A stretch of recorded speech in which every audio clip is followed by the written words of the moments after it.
This is Super Yacht News with Sisman. Hi, welcome back to the channel.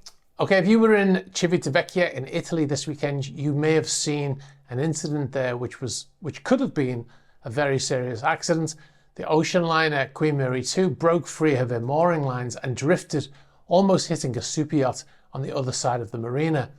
The ship was docked there as part of a Mediterranean cruise when strong gusts of winds caused the ship to break her mooring lines and drift out into the channel. On the opposite side of the marina was motor yacht Opera, the 146 metre or 479 foot super yacht owned by Abdullah bin Zayed Al Nahyan of the United Arab Emirates.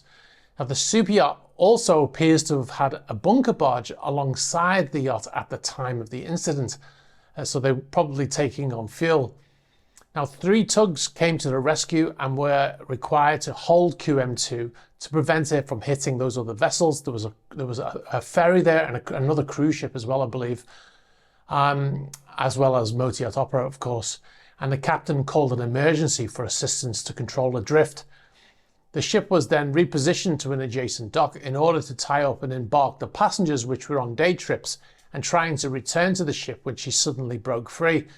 Now, according to an announcement from the captain, he said that the QM2 was hit by sudden wind gusts of around 60 knots, causing the mooring lines to break. The vessel was delayed departure from Rome that evening, as during the drift, the captain dropped one of the ship's anchors whilst utilising the bow thrusters to gain control. Now, divers are required to inspect the bow thruster doors to ensure they have not been damaged by the anchor chain, as the captain stated that normally the bow thrusters with the doors open are not utilised whilst the anchor is in use. And one of the gangways fell into the water and ended up on the seabed and had to be recovered by the port, and the crew had to recover the other gangways which were hanging from the side of the ship. They were very, very lucky there were no reported injuries. So during the build in France in 2003, a gangway which was positioned over a dry dock collapsed, plunging 40 visitors 25 meters into the dry dock basin, killing 13 and injuring many others. So, like I said, very, very lucky there were no injuries or even fatalities. Now, the specs of the QM2, very impressive. Obviously, it's a cruise ship, not a super yacht, but it's 335 meters in length, or 1,132 feet, 150,000 gross tons, and can carry almost 2,700 passengers with a crew of almost 1,300. Now, motor yacht Opera has also been in the news recently. We featured her in a previous video last week when she appeared to have sailed through protected areas on the Tuscan island of Gianutri in Italy. The incident was reported by locals to the Coast Guard, who failed to act according to the locals as the jet skis and other toys zoomed around the nature reserve. All right, we'll move on to our next story. And a yacht caught fire in Croatia over the weekend. The 16-meter motor yacht, apparently registered in Austria, caught fire near the island of Zut in Croatia. This was last night, actually, and was completely destroyed. The report came in at 19:25 hours or 7:25 p.m. on Sunday evening. And one vessel with 4 firefighters worked to extinguish the fire, as well as vessels from the County Fire Brigade, the Port Authority and the Maritime Police. The fire was fully extinguished by 10:30 p.m. and fortunately there was nobody on board the yacht at the time the fire broke out. No cause for that fire has been established as of yet. And the remains of the yacht were towed to another area for safety.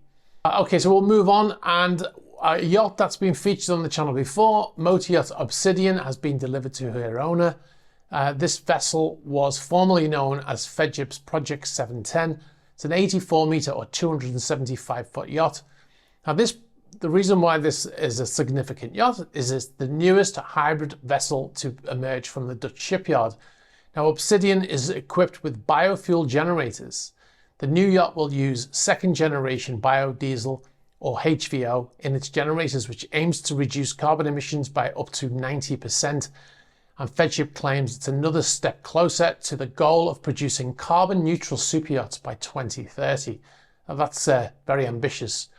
A statement from Feadship reads that the recently built 84-meter Obsidian is the first of Feadship's new generation of large yachts featuring carbon reduction through hulls optimized at cruising speed instead of top speed, weight control, advancements in electric propulsion, and the ability to run engines on non-fossil diesel fuel called HVO. In fact, the Yacht sea trials were conducted with the generators running on this second generation biofuel, which, as we mentioned, can reduce carbon emissions by 90% compared to yachts running on fossil fuels. Now, speaking of deliveries, the largest superyacht ever built in Spain has also just been delivered, previously known as hull number 724, and is now named Motor Yacht Renaissance, and it was built by Feadship shipyard in Spain. The shipyard is based in Vigo on the northwestern coast of Spain. Now, this yacht is 112 meters in length, 367 feet, and can carry 36 guests in 19 cabins. Now, to give you an example of how large this vessel is, because the length sometimes is misleading, it has a gross tonnage of 7,200 gross tons, which is almost 3,000 gross tons more than Motor Yacht Chaos, which is a 110 meter yacht, right? So this one's just 2 meters longer, and yet the volume is almost twice the amount. Like I said, this is the largest yacht built in Spain to date in both terms of length and of gross tonnage. The yacht has an Ice Class 1D hull, has a cruising speed of 12 knots with a maximum speed of 16 knots, and the yacht has 6 guest decks. So the yacht was built to the Passenger Yacht Code, Part B, for yachts with 36 guests. Now, yachts built to this code are built to a higher standard in terms of safety, such as you can see in the photograph here, enclosed rigid lifeboats. Very few images of this yacht exist, so if you're in Vigo and you can take photos or ideally video, please get in touch. That would be great. Alright guys, if you haven't seen our latest feature video that came out last week, please be sure to click on the link in the top corner. It's one of our best videos to date. And if you sign up to patreon.com/eSysman, you'll find 2 extra behind the scenes videos not published on YouTube from our recent visit to Cala del Forte and Ventimiglia in Italy, as well as the patron chat series, the Atlantic vlog series, and the patron only Q&A series. And you'll get to watch those features advert free. And also check out our Super Yacht News channel. It's all the goodness of this channel. It's chopped up into bite-sized chunks. So if you're in a hurry, you can watch individual stories in smaller videos. If you've got any information about any of the stories here, please be sure to get in touch the normal fashion. You can get us on the About page of the YouTube channel. You can get us on Instagram, on Facebook Messenger, on Twitter, or X as it's now called. You can get us on Threads, and you can also get us on Threema. Be sure to like this video, very important. Hit the subscribe button and hit the bell for future notifications. All right, guys, thanks very much for watching, and I'll catch up with you soon. Bye-bye. Oh no, did I press record? Welcome back to Italy. Welcome to Cala del Forte. Now, this is a marina that the project started in 2018. It was designed as an extension for Monaco. As you know, Monaco harbour is always packed full of yachts.